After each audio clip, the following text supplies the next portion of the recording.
Вас приветствует сеть печных магазинов «Прокамины». Меня зовут Владислав. Сегодня у нас на обзоре печь от белорусского производителя Metabel, модель Montblanc. Одна из самых больших печей, которые были у нас на обзоре.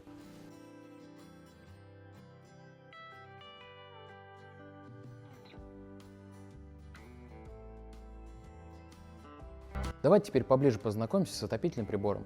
Корпус покрыт термостойкой эмалью графитового цвета с муаровым отливом, что очень эффектно дополняет ее дизайн. Кстати о нем.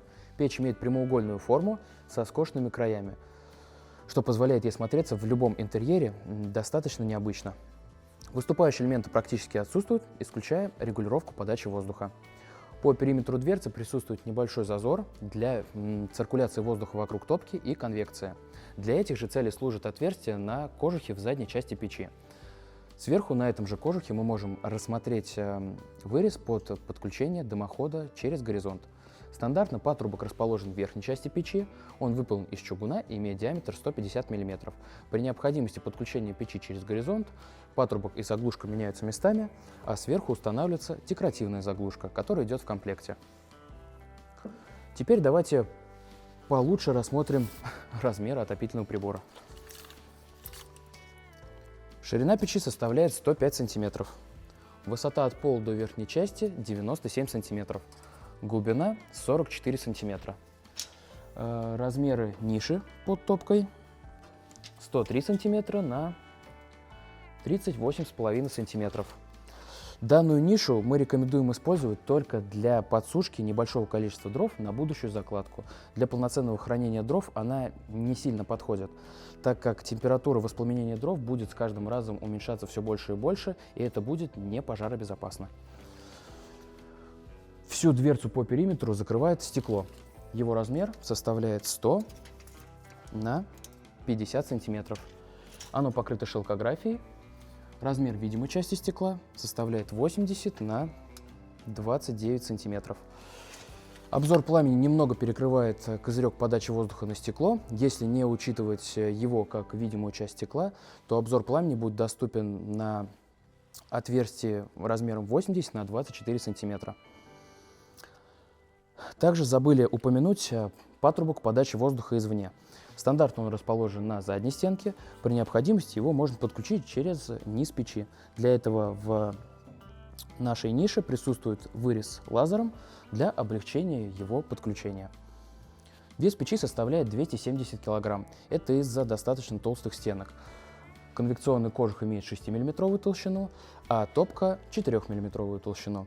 Несмотря на его внушительные размеры, это печи, и массу, мощность составляет всего 10 кВт. Печь больше рассчитана на созерцание огня, а не на обогрев. Давайте теперь поближе познакомимся с сердцем отопительного прибора, а именно с топкой. Дверь имеет съемную рукоять, благодаря чему печь очень эффектно смотрится без нее. Здесь мы сразу можем заметить механизм запирания дверцы, реализованный из двух металлических плашек. Одна приварена к рамке и имеет специальные вырезы для защиты от провисания дверцы, который реализован также двумя роликами на самой топке. И второй пластины, которая ходит благодаря роликовому механизму и производит само запирание непосредственно. Дверца представляет из себя большую металлическую рамку, по всей длине которой расположено стекло на лицевой стороне, крепящееся двумя металлическими планками, одна сверху, другая снизу. Между рамкой и стеклом проложен термостойкий шнур для улучшения герметизации. Еще один шнур проложен по периметру дверцы в местах прилегания к топке. Снизу мы видим тот самый рычаг регулировки горения. Он отвечает за подачу воздуха сразу в нескольких местах топки. Здесь он реализован достаточно сложно.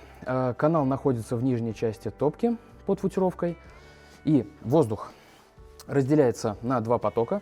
Один подается сразу на первичный розжиг через отверстие футировки на задней стенке, а второй идет по всей длине по специальному каналу, по всей длине топки, сначала по нижней части, после чего поднимается через боковые стенки топочного канала и попадает на специальный козырек, прошу прощения. Но это еще не все. То есть воздух попадает на стекло, и часть воздуха через специальные отформовки в верхней части заходит за топку, и через вот этот вот металлический профиль попадает на вторичный дождик благодаря отверстиям в этом профиле.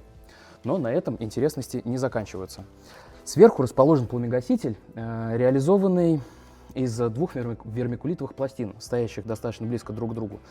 Интересно тут то, что они стоят не под углом, как это обычно делается во всех отопительных приборах, а ровно под 90 градусов, чтобы увеличить КПД, вероятно. Но и здесь нас не перестает удивлять Metabel. Вермикулитовые пластины крепятся специальными проушинами, которые имеют съемную конструкцию.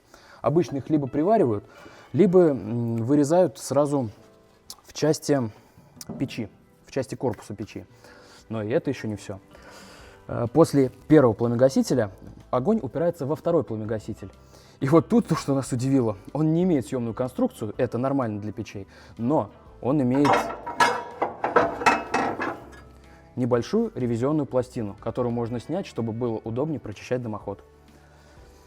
Ну, давайте все соберем обратно и будем подводить итоги. Печь Монблан от белорусского производителя Metabel удивила своим конструктивом. В первую очередь, это сложная система подачи воздуха на горение, которая управляется всего одним рычагом. А во вторую очередь, но не менее важную, сложная система дымоудаления с продуманной ревизией. Также удивляет и внешний вид отопительного прибора. Как практически отсутствующие элементы, так и огромное стекло на лицевой стороне, которое закрывает всю дверцу. И огонь здесь будет смотреться очень эффектно. А стоимость на эту и другие отопительные приборы вы можете посмотреть в сети наших розничных магазинов и по ссылке в описании. Подписывайтесь, ставьте лайки и не забывайте про колокольчики. С теплом для вас, Владислав.